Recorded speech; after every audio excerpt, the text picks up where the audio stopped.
오늘 이 아침 우리에게 주시는 하나님의 말씀은 구약성경 이사야 60장 1절부터 3절까지의 말씀입니다.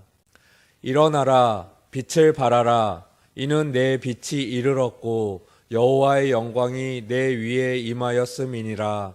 보라, 어둠이 땅을 덮을 것이며 캄캄함이 만민을 가리려니와 오직 여호와께서 내 위에 임하실 것이며 그의 영광이 내 위에 나타나니리. 나라들은 내 빛으로, 왕들은 비치는 내 광명으로 나아오리라. 아멘. 지금으로부터 2700여 년 전 이스라엘 백성들은 죄악의 어둠 속에서 살았습니다. 그들은 하나님의 은혜를 잊어버렸습니다. 마음으로는 하나님을 멀리 떠나 있으면서 입술로만 하나님을 찾는 형식적인 신앙생활을 하고 있었습니다. 조상들이 물려준 신앙을 잃어버린 채 불만, 불평만 커지면서 죄와 타락에 빠졌고 심지어 다른 우상신을 믿음으로 하나님의 심판의 그림자가 드리워져 있었습니다. 그들은 멸망당할 위기에 놓여 있었습니다. 그럼에도 그들은 심판의 그림자가 가까이 오는 것도 모르고 이대로 뭐 어때? 라며 주저앉아 있었습니다. 그 모습을 보신 하나님께서는 사랑하는 마음, 또 안타까운 마음으로 이사야 선지자를 통해서 이스라엘 백성들에게 말씀하셨습니다. 일어나라, 빛을 발하라. 그런데 이 말씀은 당시의 이스라엘 백성들에게만 해당되는 말씀이 아니라 지금 오늘을 살아가는 우리들 속에서도 익숙함에 빠져 일어나지 못하고 주저앉아 있는 모든 사람들에게 동일하게 해당되는 말씀이라고 생각합니다. 여러분, 하나님께서는 당신의 형상대로 만드신 귀한 우리들이 주저앉아 있는 것을 원하지 않으십니다. 그런데 우리 주위를 보면 내 마음대로 또 내 뜻대로 되지 않는다는 생각에 실망하고 그저 주저앉아 있는 사람들을 많이 볼 수 있습니다. 동물들의 한 예를 말씀드리겠습니다. 일본 홋카이도에는 해마다 겨울이 되면 수천 마리의 오리떼가 날아와서 겨울을 나고 봄이 오면 다시 돌아가곤 했습니다. 그런데 어느 해에는 이상 기온으로 호수가 꽁꽁 얼어붙는 바람에 오리떼들이 물고기를 잡아먹지 못하고 겨울을 나기에 어려움을 겪게 되었습니다.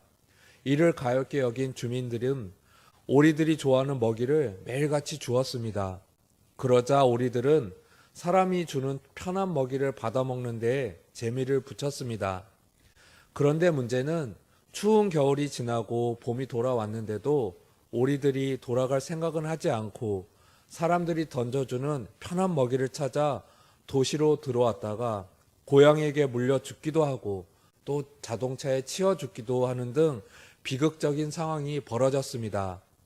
동물학자들의 충고로 마을 사람들이 더 이상 먹이를 주지 않았음에도 불구하고 이미 사람이 주는 편한 먹이를 먹는 것에 익숙해진 오리들은 봄이 돌아왔는데도 호수를 떠나지 않고 있다고 합니다. 오늘 우리 주위에서도 이런 오리와 같은 사람들을 많이 볼 수 있습니다. 신앙생활을 처음 시작할 때는 그렇지 않았었는데 익숙함 때문에 점점 나태해지는 사람들이 있습니다. 여러분들의 신앙은 어떠하신지요? 혹시 편한 먹이를 찾는 오리들처럼 익숙함 때문에 제자리에 주저앉아 있지는 않으십니까? 순종하고 역동적인 신앙생활을 하기보다는 신앙생활이 점점 퇴보하거나 제자리에 정체되어 있지는 않으신지요?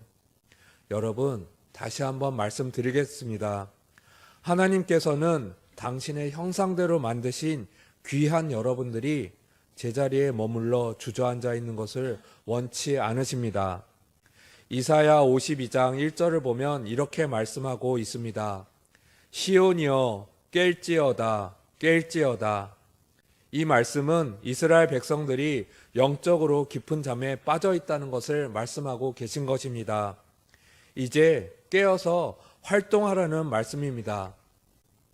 영적으로 어둠 가운데 졸고 있는 사람들, 아니 깊은 잠에 빠져 있는 사람들에게 하나님께서 오늘 말씀하고 계십니다. 일어나라고 말씀하고 계십니다. 여러분, 우리가 살고 있는 지금 이 시대는 어둠이 영이 판을 치는 시대입니다. 흑암의 권세가 땅을 덮고 캄캄함이 모든 사람들을 덮고 있는 악한 시대입니다. 시간이 흐를수록 영적 부분에서 뿐만 아니라 정치, 경제, 사회, 문화, 모든 분야에서 어두워지고 있습니다. 그리고 갈수록 정도를 벗어나 자꾸 잘못된 길로 가고 있습니다. 세상 사람뿐 아니라 교회 안의 성도들까지도 잘못된 길로 가고 있는데도 그 사실조차 모르고 있다는 것입니다. 어느 날 한 맹인이 등불을 켜들고 밤길을 나섰습니다. 자신은 비록 불빛은 보지 못하지만 다른 사람이라도 자신이 들고 있는 등의 불빛을 보고 부딪히지 말라는 의미에서 등불을 들고 밤길을 나섰습니다. 한참을 가는데 어떤 사람과 탁 하고 부딪히고 말았습니다. 맹인은 화를 내며 이렇게 말했습니다. 아니, 당신은 눈도 없어? 나는 맹인이라 앞을 못 보지만 당신은 내가 들고 있는 이 등불도 보지 못하시오? 그러자 부딪힌 사람이 맹인을 향해 이렇게 말했습니다. 당신이 들고 있는 등불은 이미 꺼졌습니다. 그 맹인은 스스로 환한 등불을 들고 있었다고 생각했지만 이미 꺼져서 빛이 없는 등불을 들고 다닌 것입니다. 여러분, 우리들은 어떻습니까? 우리의 등불이 혹시 꺼지지 않았는지요? 아니, 이미 꺼져 있는데도 불구하고 켜 있다고 생각하고 있진 않으신지요? 우리가 등불 꺼진 것을 모르고 사니까 이 세상이 어두워지는 것입니다. 하나님께서는 우리를 일어나라고만 하지 않으셨습니다. 온전한 그리스도인이라면 빛으로 나타나야 합니다. 여러분, 빛으로 나타낸다고 해서 우리가 나를 나타내는 발광체가 되라는 말이 아닙니다. 우리는 반사체입니다. 그래서 오늘 성경 본문에서도 이렇게 말씀하고 계십니다. 이는 내 빛이 이르렀고 여호와의 영광이 내 위에 임하였기 때문이라고 말씀하고 있습니다. 그렇습니다. 우리는 빛입니다. 우리는 하나님의 빛을 받아 이 세상의 빛을 비춰야 할 빛입니다. 그러므로 우리가 빛을 발하기 위해서는 빛을 잘 받아야 합니다. 빛을 내기 위해서는 전원이 연결되어 있어야 빛을 낼 수 있습니다. 그렇지 않으면 아무리 비싸고 좋은 조명을 가지고 있다 할지라도 빛을 내지 못합니다. 우리는 본래 빛의 자녀였지만 죄로 인해서 어둠 속에 사는 사람들입니다. 그런데 빛이신 하나님이 우리를 빛 가운데로 부르셨습니다. 그리고 빛이신 예수님이 우리 안에 오셔서 우리에게 생명의 빛을 비추어 주셨습니다. 예수님이 우리 안에서 전원을 켜주심으로 우리가 세상을 비출 수 있는 빛이 된 것입니다.